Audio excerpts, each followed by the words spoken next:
नमस्कार दोस्तों, स्वागत है आप सभी का सब स्टोरी पर। हर इंसान के जीवन में कुछ एक ऐसी कहानी होती है जो न सिर्फ मनोरंजन करती है बल्कि जीने का एक नया नजरिया भी देती है। आज मैं आप सभी के लिए एक ऐसी दिल को छू जाने वाली कहानी लेकर आया हूँ जिसे सुनकर आप भावुक भी होंगे और प्रेरित भी। तो चलिए शुरू करते हैं आज की एक खास कहानी। एक पुराने गांव के अंतिम छोर पर, जहां गांव की पक्की सड़कें खत्म होकर धूल भरे रास्तों में बदल जाती थीं, वहां एक छोटी सी मिट्टी की झोपड़ी थी।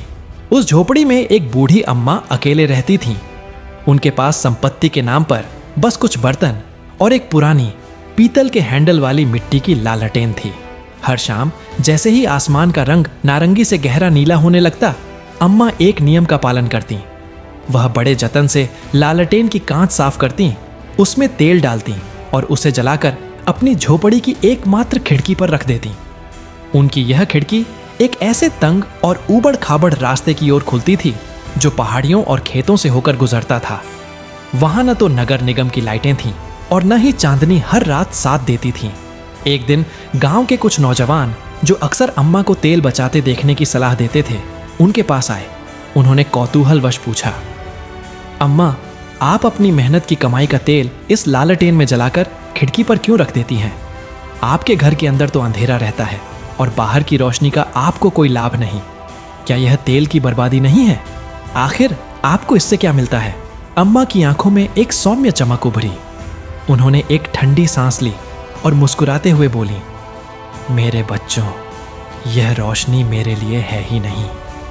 लड़के एक दूसरे का मुंह देखने लगे। अम्मा ने शांत स्वर में आगे कहा, देखो, इस रास्ते से शाम ढले दूर कारखानों और खेतों से थके हारे मजदूर अपने घरों को लौटते हैं।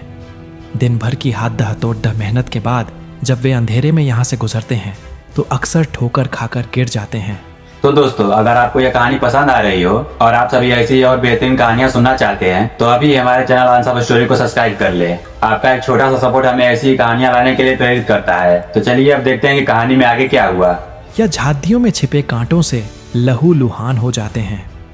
मेरी इस नन्ही सी लालटेन की लौ भले ही सूरज जैसी ना हो, पर यह उन्हें गड्ढों से बचाती है।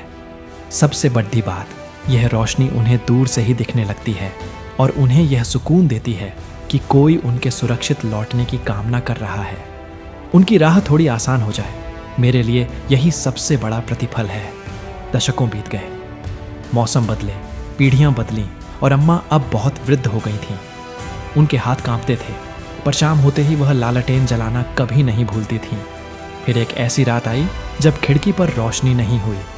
गांव वालों को समझ आ गया कि अम्मा का सफर अब पूरा हो चुका है। अगले दिन पूरा गांव गमगीन था। सबको लगा कि अब वह रास्ता फिर से डरावने अंधेरे में डूब जाएगा। लेकिन उस शाम जो नज़ारा दिखा वह किसी चमत्कार से कम न था।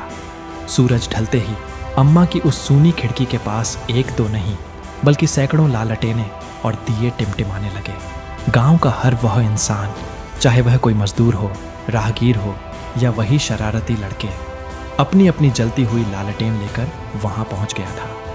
अम्मा की छोटी सी लालटेन तो बुझ गई थी, लेकिन उन्होंने निस्वार्थ सेवा की जो ज्योति लोगों के दिलों में जलाई थी, वह आज पूरे रास्ते को जगमगा रही थी।